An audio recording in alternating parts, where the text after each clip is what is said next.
Yeah. That is a great question. So I'll repeat that for those that didn't hear it in the group. And it is in the packets. I know Kelly has provided some information for you all on things that we're doing at the center. One of them is free memory screens. And we do this on a regular basis. And the question really was, how soon should we be concerned about doing this? That's a fascinating question, and it contains really so many different pieces. So one really needs to start to look at when we're thinking about our brain health, one could start to think, when do I really need to start thinking about my brain health?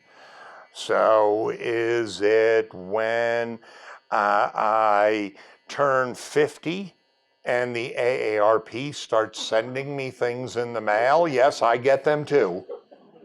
Is it when I turn 80? Is it when I turn 65? Is it when I am done having children at 35 or 40?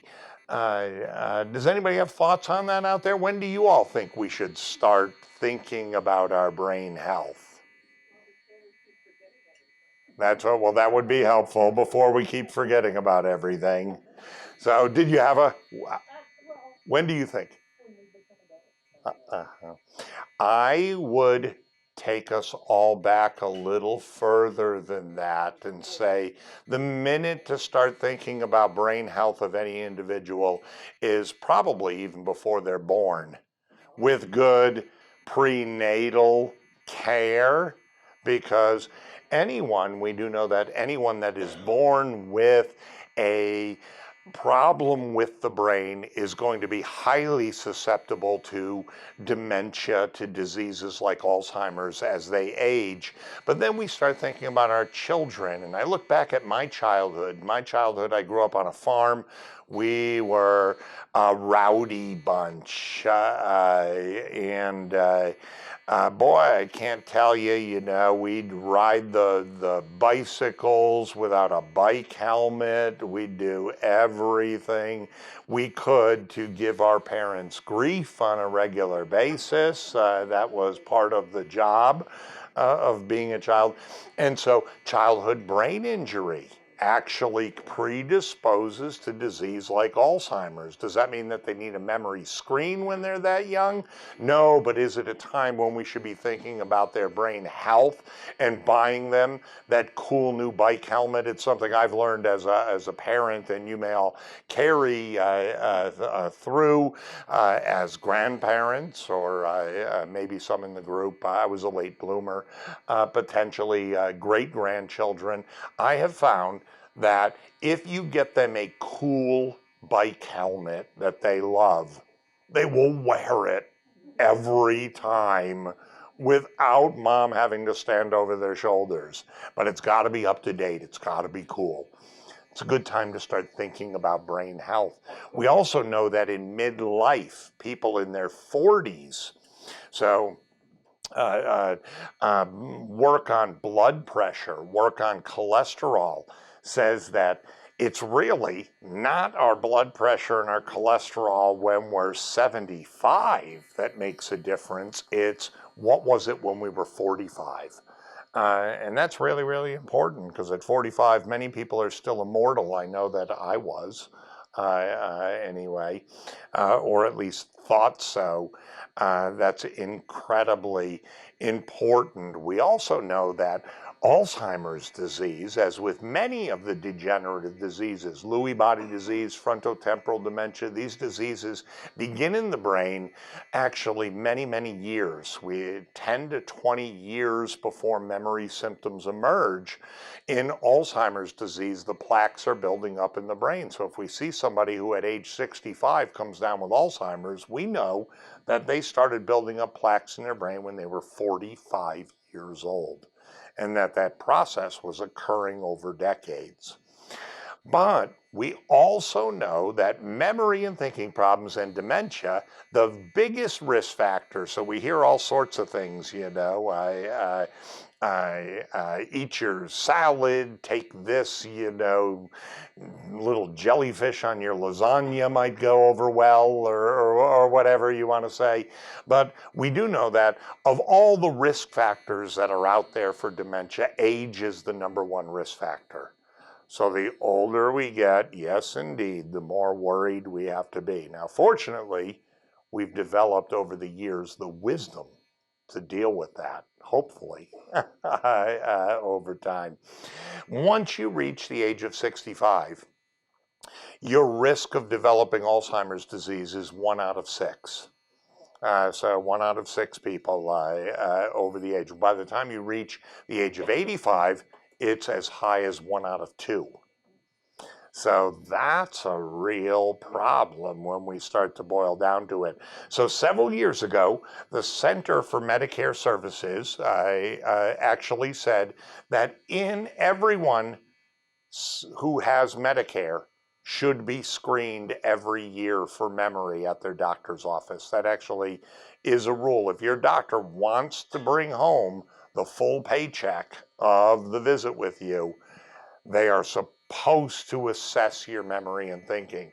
What CMS didn't do was it didn't tell the doctors what they needed to do. So a doctor could do almost nothing and still claim that, well, he casually inferred that you were normal in your memory and thinking over time. I think, we're in the process and we're going to see this change. And we're going to see this change and just say, you're not shocked. We're going to see this change, I think, very, very soon, like this year. Can you believe that? It's a fundamental change. And you know what the fundamental change is? It really didn't come from CMS. It really came from the Medicare Advantage plans. The supplementary insurances that come along with Medicare have actually put into play, the major Medicare Advantage providers out there have put into play a payment system for the recognition and diagnosis of dementia or cognitive decline. So if the docs can pick up, this is like a kind of a bonus, it's like being tipped. If you're in for your annual evaluation and they're taking care of your heart and your kidneys or whatever, and they figure out, you've got a memory problem, boom, their salary just went up $2,000. And if they find out that you have a memory problem and you're having some trouble behaving yourself, not that that would ever hold true to anyone in here, but it could hold true for some, then that money goes up to $6,000. So there now is a financial incentive, and I think that's really what we've been lacking. We've been asking docs to screen and take, our brain health as seriously as they take our heart, our kidney, and the like, but they haven't been paid for it. And most of them have been saying, well, I don't even want to open that can of worms anyway. So there are a variety of ways for doctors to begin to learn how to do this, but also, more importantly, the recognition has to be coupled with brain health interventions. And so there are interventions that have been looked at that are incredibly beneficial, because it's not that helpful to know, well, you've got a brain problem and there's not a darn thing you can do about it. Instead, it's, hey, wait a minute, we're starting to see, right? The same way that we treat any problem. So if you go to your doctor's office and they check your blood sugar and they say, you're getting up there a little bit, what does the doctor say? The doctor just doesn't say, well, we'll wait and see and I'll let you know when you need your insulin. Is that what the doctor says to you? Or does the doctor say, you've got to get out there, you've got to lose a little bit of weight, you've got to cut down on some of the sugary things? They start to talk with you about the health of your pancreas, the health of your insulin producing organ. The same way that they would talk with you about the health of your heart. And now there's incentive to begin talking to people about the health of their brain. And the reason one would ask, why would Medicare Advantage plans want to give the doctors extra money? Because they know that the biggest expenditure that you are going to face in your lifetime, the average person over the age of 65, is going to be the expenditure that you and your family take on if you develop a memory problem. It's going to be bigger than the expenditure you take on because of cancer. It's going to be bigger than the expenditure that you take on because of a heart attack. It's going to be bigger than the expenditure you take on if you have a stroke. So they have run the numbers. These are business people. They've run the numbers and they know if we can keep people's brains healthy, we are going to save a boatload. So let's throw a little piece out there and get people engaged. I think what they don't realize is that most people that I meet, maybe I only meet a select segment of the population, are very interested in their brain health. Our brains are who we are. They're our personality, our abilities. And if one is going to lose anything, one really doesn't want it to be that. So, interesting question. So I advise, just the way the rules say, that at 65, we start to see that risk for dementia increasing. That's the time to be getting an annual memory screen.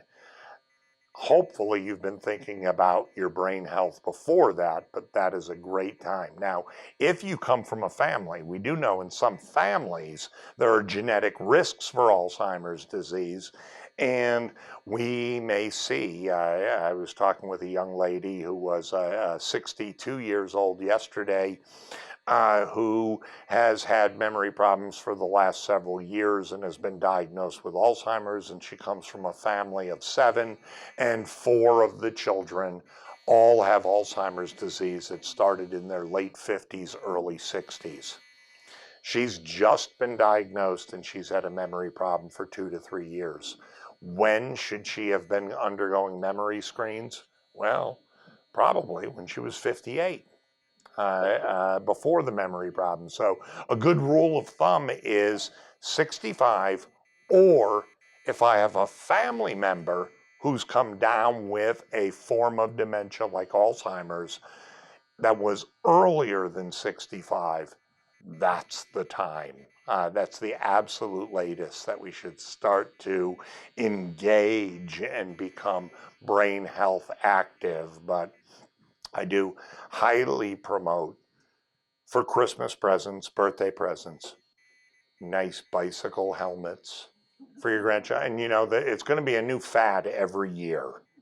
It really is. So the bike helmet from last year, you know, My Little Pony is so passé currently. It's got to be something new and cool. That's the way to do it. So that's a great question.